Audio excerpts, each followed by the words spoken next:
Gimana perasaan kalian hari ini? Apakah bahagia, senang, atau bagaimana? Bahagia. Baik, kalau semuanya senang dan bahagia, semoga pembelajaran kali ini bisa dilaksanakan dengan lancar. Amin. Nah, selanjutnya ada yang tahu gak sih gambar dari kedua yang ada di gambar ini?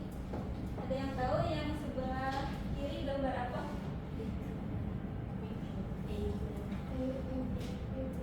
Iya betul, Evelina ya. Kemudian yang sebelah kanan gambar apa? Menurut kalian kedua makhluk hidup ini memiliki ciri-ciri yang sama nggak? Nah, apakah semua makhluk hidup yang bisa bergerak ini bisa masuk ke dalam kingdom Animalia? Ya boleh silakan. Iya Ibu, karena ciri-ciri hewan itu bisa bergerak. Jadi kalau misalkan makhluk hidup yang bisa bergerak itu berarti termasuk ke hewan kan? Ya bisa juga ya, masuk akal. Kemudian ada tanggapan lain dari teman-temannya.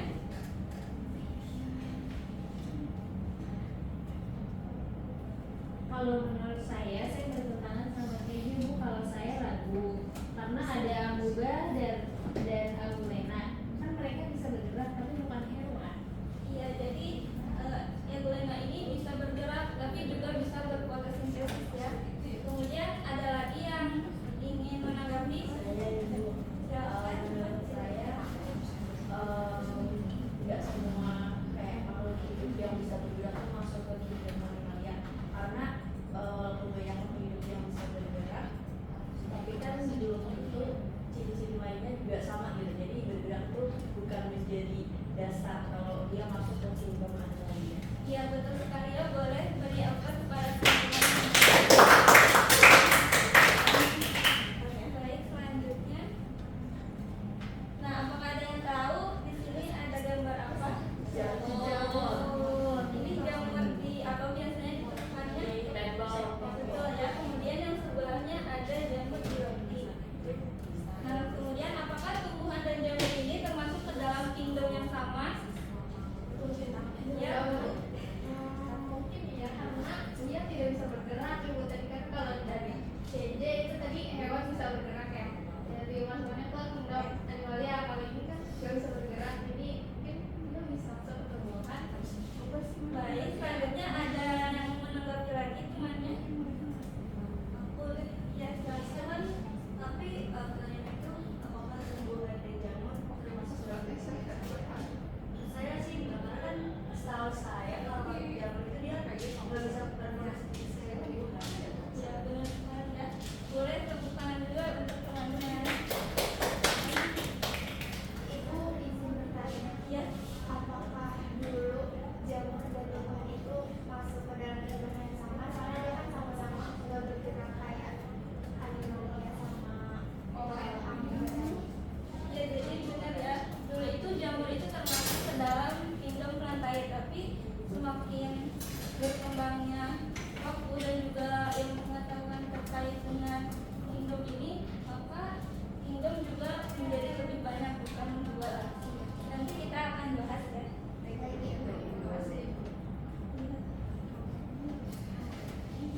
Selanjutnya, nah, tujuan pembelajaran dari materi kali ini yang pertama itu peserta didik mampu memahami perkembangan klasifikasi makhluk hidup. Kemudian yang kedua ini peserta didik mampu membedakan sistem klasifikasi makhluk hidup. Dan yang terakhir yaitu mampu menerapkan sistem klasifikasi dalam kehidupan.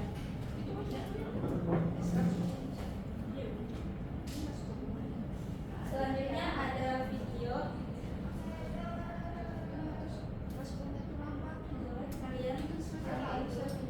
Earth has an amazing variety of living organisms. You could probably name hundreds of them. Cows, dogs, grasshoppers, mushrooms, trees, flowers, and bacteria. You may even know the names of several dog breeds. However, do you know the names of other organisms in languages other than English? How do you create names for organisms that can be used anywhere in the world? This is where the taxonomic classifications, also called the Linnaean system, comes into play. Named after its inventor, Carl Linnaeus, a Swedish botanist, zoologist, and physician, the Linnaean classification system has 8 levels of classification. You may also hear this called taxonomic rank. You will often see the levels displayed like a triangle. This is because the levels at the top are broad and general, whereas the levels at the bottom are more specific. As you move down levels of taxonomic classification, the organisms will be more similar to one another. The 8 levels of classification are domain, kingdom, phylum, class, order, family, genus, and species. Let's take a look at an example of a fox. We will start at the domain level. There are 3 domains in all: eukarya, bacteria, and archaea. Organisms that fall into the eukarya domain have cells with nuclei, whereas organisms that fall under prokaryote or archaea have cells that lack a nucleus. Fox cells have nuclei and therefore are eukaryotic organisms. This eliminates the bacteria because the bacteria does not have a nucleus. Next comes kingdom. There are 6 kingdoms: protista, fungi, plant, animalia or animal, and archaeobacteria and eubacteria. Foxes are animals and thus fall under the animal kingdom. This eliminates the plant because it belongs to the plant kingdom. Next is phylum. There are dozens of phylums. Some examples include arthropods, which are crabs, cnidarians, which are jellyfish, and chordata, which are dogs, bats, and fish. Foxes belong under the phylum Chordata because they have a spinal cord. This eliminates the insect because they have an exoskeleton and no spinal cord. Then comes class. Foxes are classified under Mammalia, meaning they have special glands that can be used to provide milk to their young, along with some other features. This eliminates the frog because the frog is an amphibian and not a mammal. Foxes belong to the order Carnivora because they have specialized teeth that can be used to eat other vertebrates. This eliminates the cow because they do not have these specialized teeth. Foxes are classified under the Canidae family, which is also nicknamed the dog family. Wolves, dogs, coyotes all belong to this family. This eliminates the polar bear. Next is the genus. Foxes belong to the genus Vulpes, which means fox in Latin. Organisms that belong in this genus are often referred to as true foxes and are identified by the color difference between their tails and the rest of their bodies. This eliminates the dog, which belongs to the genus Canis. And finally, the fox's species label is also called Vulpes. Thus, the scientific name for a fox is Vulpes vulpes, which literally translates to fox, fox. This eliminates the Phoenix fox. To sum it up, the whole classification for a fox would look like this. However, you only have to use an organism's genus and species when creating the scientific name. Thanks for watching, and when Math uploads a new math and science video every day, please subscribe and share. Baik, setelah kalian melihat video ini, Ibu akan membagi kalian menjadi kelompok, 3 kelompok untuk mengerjakan KKPD. Nah, yang pertama ini ada Mutiara dan juga Fadjati. Kemudian kelompok kedua ada Fatimah, Sumairo, dan Anissa Claudia. Selanjutnya kelompok ketiga ada Eva dan Alia.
JJ presentasi.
Dan kalau yang ditanyakan satu lagi.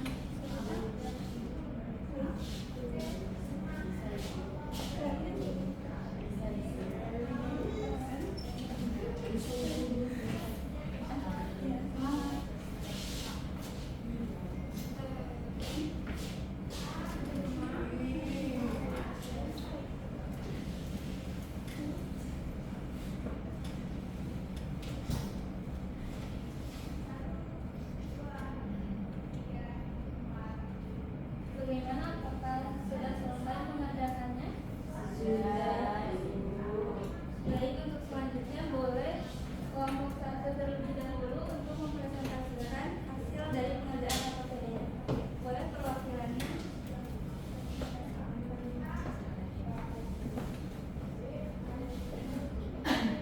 Oke, pertanyaan nomor 1, apakah sistem dua kingdom yang dikemukakan oleh Aristoteles dan Carolus sama? Jelaskan.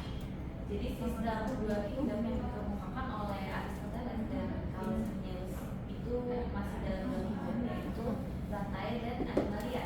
Namun juga tidak sama karena Aristoteles mengklasifikasikan makhluk hidup menjadi dua kelompok besar, yaitu Plantae sebagai tumbuhan dan juga Animalia sebagai hewan berdasarkan kemampuan bergerak dan cara memperoleh makanan. Sedangkan dari Carolus Linnaeus itu dia mengembangkan sistem klasifikasi yang lebih terperinci, yang memperkenalkan sistem klasifikasi lebih terstruktur berdasarkan hierarki taksonomi dan sistem penamaan ganda atau binomial nomenklatur yang lebih menekankan pada kesamaan struktur dan karakter fisik. Perbedaan utamanya adalah pada pendekatan taksonomi dan juga kriteria yang digunakan. Kalau misal Aristoteles tadi pakai bergerak dan cara mendapatkan makanan, sedangkan kalau Carolus Linnaeus mempertimbangkan ciri-ciri yang lebih spesifik dari makhluk hidupnya. Nah, kemudian apakah sistem klasifikasi 5 kingdom sudah cukup untuk mengelompokkan semua makhluk hidup yang telah ditemukan? Saat ini sistem klasifikasi 5 kingdom itu tidak sepenuhnya cukup untuk mengelompokkan semua makhluk hidup, dikarenakan untuk perkembangan teknologi saat ini bisa ditemukan berbagai jenis atau bermacam-macam kelompok dari archaea dan bakteria yang sangat berbeda ternyata pada level genetik. Jadi perlu pengelompokan lagi untuk organisme prokaryotik tersebut. Oleh karena itu sistem 3 domain seperti archaea, bakteria, dan eukarya yang lebih modern itu lebih mampu menggambarkan keragaman kehidupan secara lebih akurat. Itu dari kelompok 1 ini. Baik, sudah bagus sekali ya. Boleh beri aplaus untuk selanjutnya untuk kelompok 2 boleh perwakilannya untuk mempresentasikan hasil dari pengerjaan APBN.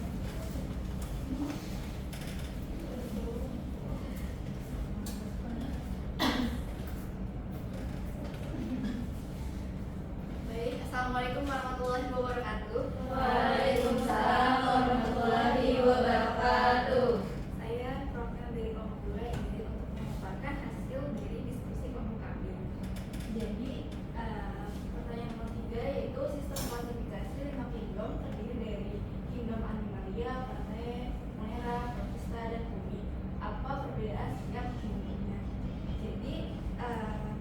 perbedaannya yaitu dibedakan berdasarkan struktur sel, ada prokariotik dan eukariotik.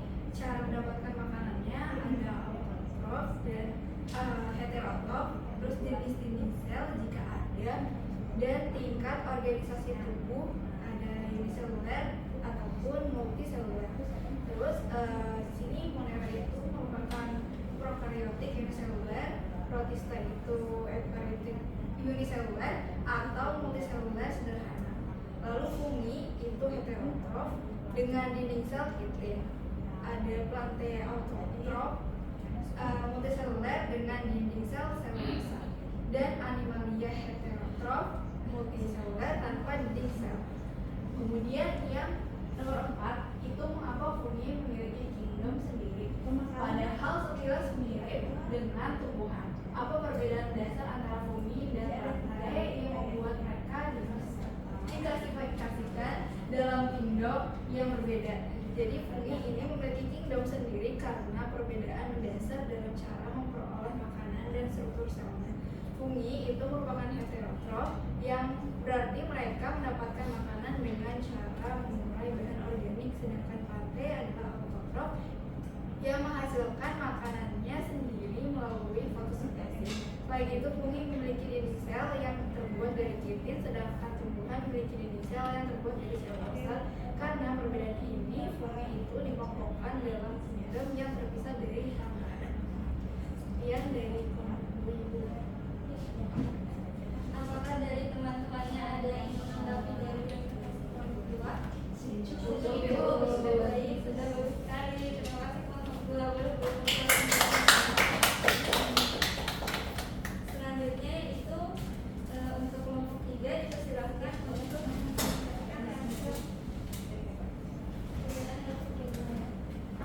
baik, saya penelitian dari kelompok 3 akan mempresentasikan hasil diskusi dari saya dan Aura. Jadi sini pertanyaannya, apakah organisme dalam domain archaea dan bakteri memiliki struktur sel yang sama? Jadi archaea dan juga bakteri ini sama-sama prokariotik, namun dia memiliki beberapa ciri-ciri yang berbeda. Yaitu kalau untuk bakteri itu dia memiliki membran sel yang mengandung peptidoglikan, sedangkan archaea ini dia membran selnya itu tidak mengandung peptidoglikan.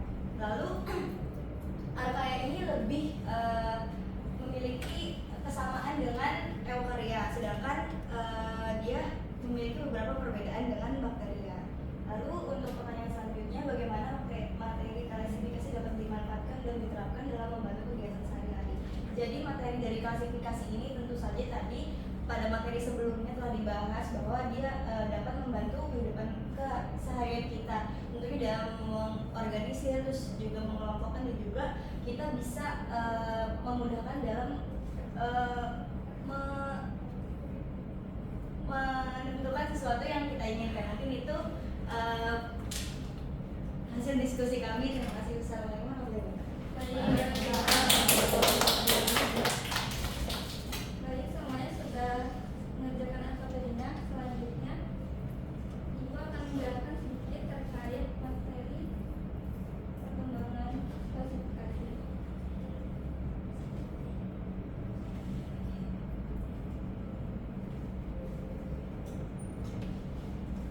Nah, jadi tadi terkait perkembangan itu, nah sistem klasifikasi itu selalu berkembang di setiap masanya. Itu tuh disebabkan oleh perkembangan peradaban manusia dan juga penemuan spesies-spesies baru. Selanjutnya, yang pertama itu ada sistem Black-Ingel. Ada yang tahu ini gambar siapa? Aristoteles. Iya betul ya, gambar Aristoteles. Nah, jadi Aristoteles ini membagi ke dalam 2 kelompok hewan pada masa itu, yaitu ada hewan dan juga tumbuhan, yang didasarkan pembagiannya itu pada penampakan luar organismenya, namun belum secara terperinci. Nah, di sini ada animalia. Ciri-cirinya itu tidak memiliki dinding sel, kemudian tidak berklorofil, dan juga mampu bergerak bebas dan lainnya. Selanjutnya ada plantae atau tumbuhan yang memiliki ciri-ciri yaitu memiliki dinding sel, kemudian berklorofil, dan juga membuat makanan sendiri. Selanjutnya ada sistem Dua Kingdom menurut Carlos Linnaeus.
berdasarkan dari pengamatan dan juga perkembangan semakin berlanjut, ditemukanlah mikroskop elektron. Dan ternyata diketahui juga bahwa makhluk hidup itu bersifat mikroskopis dan juga uniseluler. Namun strukturnya itu bisa berbeda-beda. Nah, ada yang punya membran inti dan juga ada yang tidak punya. Sistem klasifikasi baru ini juga dinamakan selanjutnya yaitu sistem klasifikasi empat kingdom. Sistem ini itu dicetuskan oleh Herbert Hopler tahun 1938, yaitu ada penambahan menjadi 4 dengan penambahan Monera. Selanjutnya ada sistem 5 kingdom.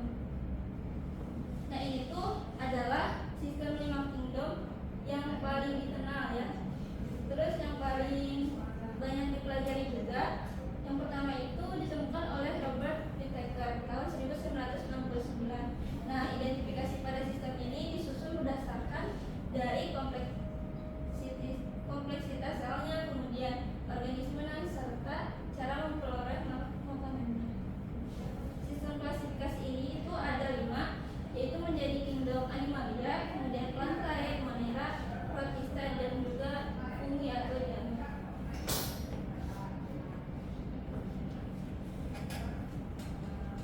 Selanjutnya ada sistem 3 domain dan 6 kingdom. Sistem ini itu merupakan sistem klasifikasi yang terbaru dan ditemukan oleh Carl Woese tahun 1990. Pada sistem klasifikasi ini itu makhluk hidup dikelompokkan menjadi tingkat yang lebih tinggi. Jadi tingkat yang lebih tinggi dari kingdom itu ada domain. Jadi 3 domain ini yaitu yang digunakan yang pertama ada bakteria, kemudian ada archaea dan eukarya.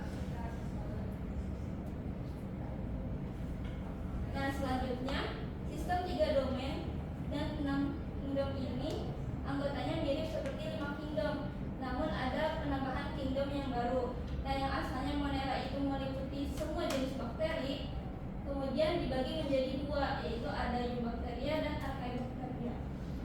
Jadi di sistem klasifikasi 3 domain ini